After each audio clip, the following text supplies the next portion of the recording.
Hey there, welcome. I'm Annie, a wedding and portrait photographer based outside of Seattle, Washington, and today's video is super important. We are breaking down wedding day timelines and kind of diving into each part of the day, giving my perspective as a photographer. I want to start this off by saying every couple and every wedding is so unique. So if you hear something that I mention and it does not feel like a fit for you, please skip it. I am just following like a more typical wedding day timeline that I have seen most. So I just want to remind you and encourage you that your wedding day is all yours. It should feel like you. It should reflect you and your partner. So if any of this doesn't sit well with you, totally skip it. Another thing I want to mention, if you have a vendor team, if you have a wedding planner or coordinator, they should be helping you plan out your timeline. And it's super important to share your timeline with all of your vendors leading up to your wedding. I'd say a few weeks to a month before your wedding, start reaching out to your vendors, making sure you're all on the same team and your timeline works well for everyone. Alrighty, so starting at the beginning of wedding photo coverage. Usually coverage starts in the getting ready portion of the day. I encourage my couples to start photo coverage towards the end of their getting ready. Most people don't really want a ton of photos of them like hair half done, makeup half done. So coming in like 30 minutes to an hour before you're getting dressed is super nice for a photographer because we can get those last minute shots of the hair being final touched, makeup final touches, and then slipping you into your outfits. This is also a great time for your photographer to get detailed shots. So if you want those flat lay photos with shoes, stationery, flowers, ties, boutonnieres, perfumes, rings, all of those little details. If you want those flat lay photos, this is a great time for that. I love to come in, introduce myself, say hi to everyone, find a good spot for my equipment, dive into the detailed photos, and then get those last minute getting ready photos before jumping into portraits or first look. Next up, after the getting ready, everyone's dressed, ready to go. Usually leads straight into first looks. So first look or no first look.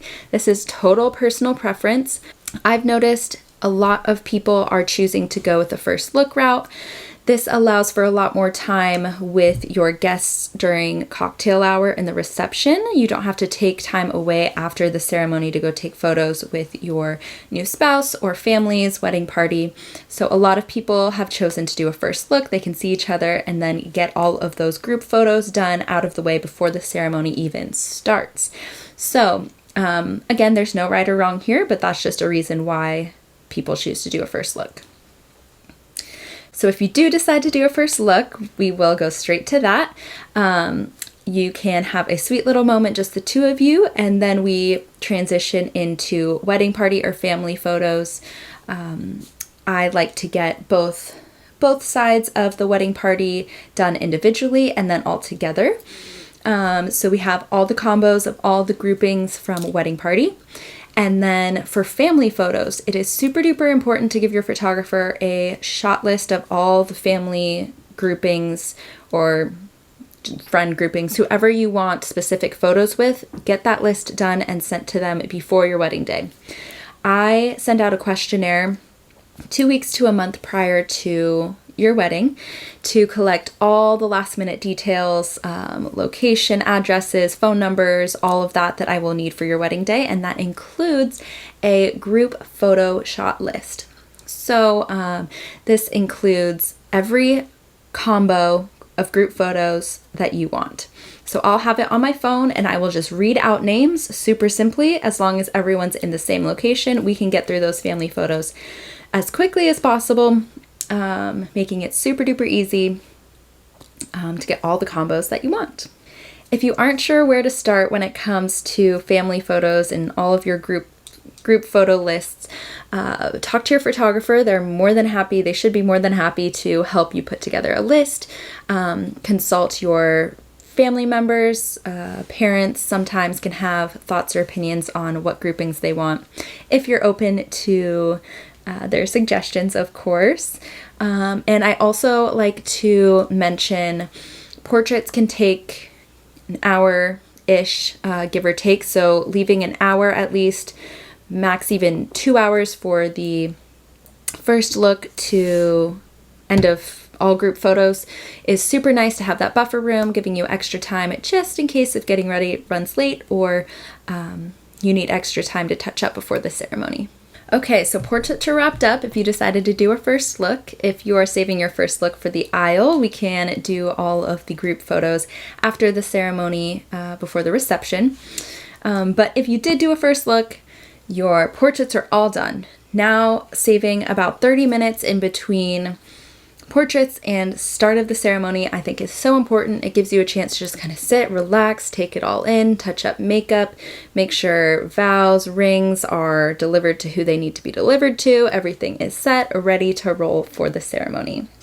So from here on out, I'm basically just capturing all the candid moments throughout the day.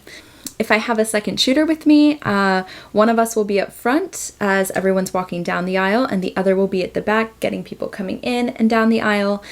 I love having someone in the back and the front, so especially when you're coming down the aisle and meeting each other at the ceremony site to get both reactions from different angles.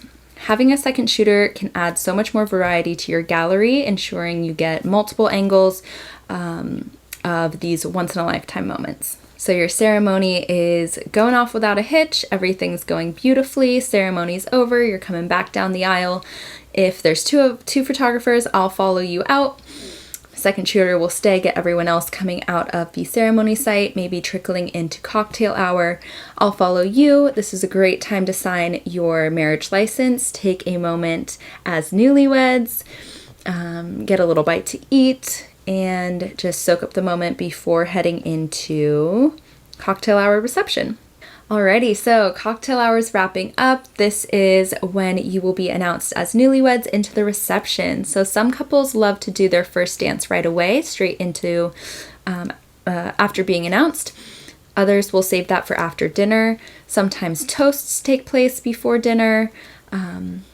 No right or wrong there, whatever feels right for you and your timing of the day. Usually for dinner, I break to eat myself. No one really wants photos of people eating anyway, so I make sure to snap a few photos of the food itself, whether it's a buffet or a plated meal, so you can remember what food you had on your wedding day, and then I break to eat myself before jumping into first dance toasts if you didn't do that upon your entrance. Another thing to note around this point in the day, usually it's about sunset time. So taking even like 10-15 minutes, 20 to 30 is ideal, but even 10 to 15 minutes just for a few wedding portraits of just the two of you during golden hour can be so special. Those photos always seem to be my favorite. They were my favorite photos from my own wedding day. They're like the classic wedding portrait that you hang on your wall forever. So keeping an eye on sunset and adding that into your timeline to sneak away at the end of dinner, right before first dances, toasts, dance party, can be a great way to get those shots in during golden hour. First dances are done, toasts are done, it's party time. I love this portion of a wedding day. It's so fun. Everyone's just vibing, having the best time. We'll just snap away, capturing all the party moments. And then to wrap up the day, you have your send-off if you choose to have one. A lot of fun send-off options include sparklers, bubbles, little wands with ribbons on the end, flower confetti, things like that. There's so many fun options out there now if you do decide to do a send-off, and they make for some pretty fun photos. Send-off is over, you're on your way. I am on my way home to back up all your photos, get started on sneak peeks, and there we have it. There's your wedding day timeline. After hearing all of this and kind of breaking down a wedding day, if you have any thoughts or questions, please leave them for me below. I would love to chit chat about all things wedding. If you are stuck at one part in your timeline, not sure what to do, I would love to help and assist. Always reach out to your vendors too. Wedding days are the absolute best. I love them. I am so blessed to be a part of so many beautiful days.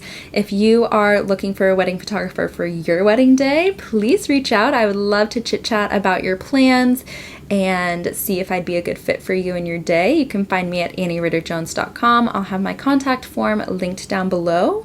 I'll be back soon with more wedding photography related videos. If you have any ideas or suggestions that you would like to see, leave those down below as well. I'm so thankful for you, for being here, for watching this, and I hope you have a wonderful rest of your day. Bye!